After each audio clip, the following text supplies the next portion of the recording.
Hello दोस्तों, नमस्कार, आदाब, सत श्री अकाल। आज आप लोग के लिए एक नया केस लेकर के आया हूँ। हर रोज़, हर दिन, हर एक केस नया होता है, क्योंकि हर केस में डायग्नोसिस आपको अलग देखने को मिलता है। यह जो केस आप जो देख रहे हैं, ये देखने में ऐसा लग रहा होगा जैसे ये पेट दर्द का है, लेकिन ये कौन सा पेट दर्द है, कौन सा कॉलिक है, ये सबसे बड़ा डायग्नोसिस होता है। अगर ये आपको पता चल गया तो उसका ड्रग्स एंड चॉइस भी आप सही करेंगे और पशु को यहाँ से भी बचाकर ला सकते हैं, या सेकेंडरी जो इन्फेक्शन है, जो सेकेंडरी वेव में जो घुसने वाला है, उससे आप बचा सकते हैं। यह जो केस जो आप देख रहे हैं, देखने से ऐसा लग रहा है कि जैसे इसके पेट में दर्द है, लेकिन पेट में जो दर्द है, जो कॉलिक है, ये कौन सा कॉलिक है, ये सबसे बड़ा डायग्नोसिस करने का जो होता है वो ज़रूरी है कि कौन सा कॉलिक है, तब जा कर के आप उसका सही इलाज कर सकते हैं। पशु में अगर आपकी डायग्नोसिस ज़रा सा भी चूक हुई तो वो पशु आगे किस वेव में घुसेगा ये कहना मुश्किल है, और फिर पशु को संभालना बहुत ही कठिन हो जाता है। यह जो कॉलिक आप जो देख रहे हैं, ये इंटेस्टाइनल कॉलिक है।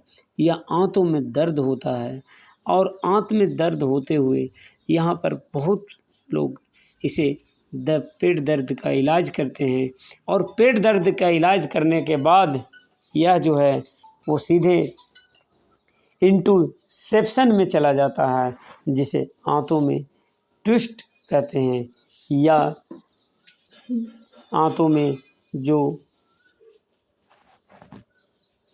गोबर जो होता है, जो डंग होता है, वो गोलाकार बॉल की तरह बन जाता है, और वो वहाँ से जो होता है गोबर का जो पास होना होता है, वो डाइजेशन का जो सिस्टम होता है वो बंद हो जाता है।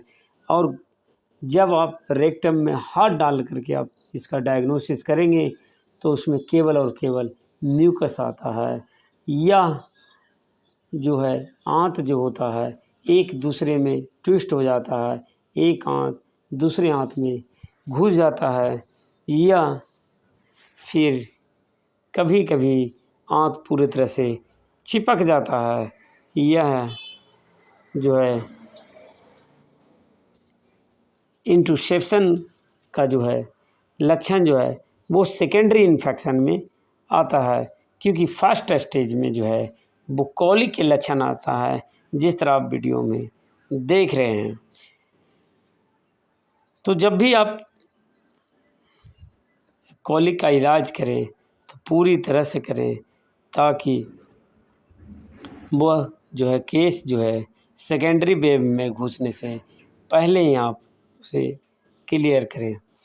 यह जो केस जो है इसे पेट में इसका जो है पशु का शुरुआती 10 दिन पहले इसे अफारा आया था, उसके बाद इसका लगातार इलाज किया गया, लेकिन पशु में कोई सुधार नहीं आया।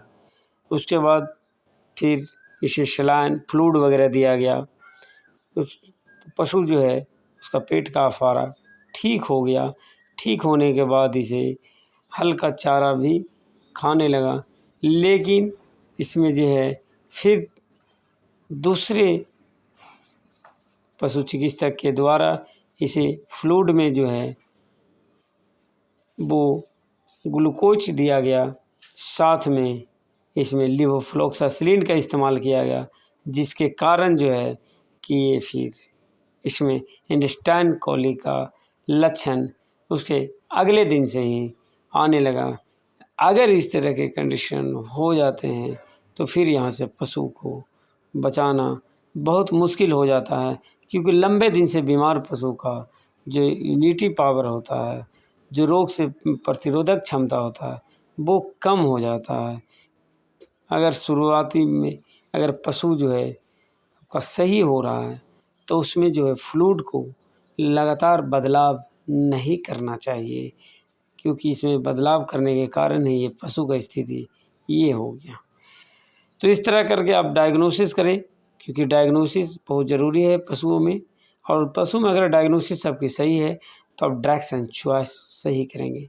इस पशु का इलाज में फ्लूइड का इस्तेमाल किया गया। फ्लूइड में आप जब भी इस्तेमाल करें तो इस तरह के केस में आप एनिस का इस्तेमाल करें, ना कि ग्लूकोज का इस्तेमाल करें।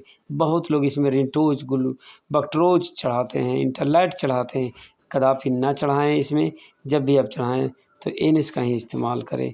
वो क्योंकि एनिस का इस्तेमाल करने से ये पशु ठीक हो गया था, लेकिन ज़रा सा मिस्टेक के कारण इस पशु की स्थिति दोबारा ऐसे खराब हो गया। उसका कारण है वही जो ग्लूकोज चढ़ाया गया जिसके कारण।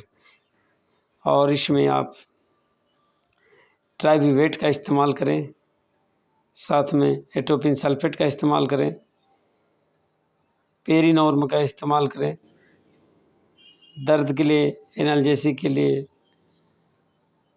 वेटाल्जिन का इस्तेमाल करें या फ्लुक्सिमाइन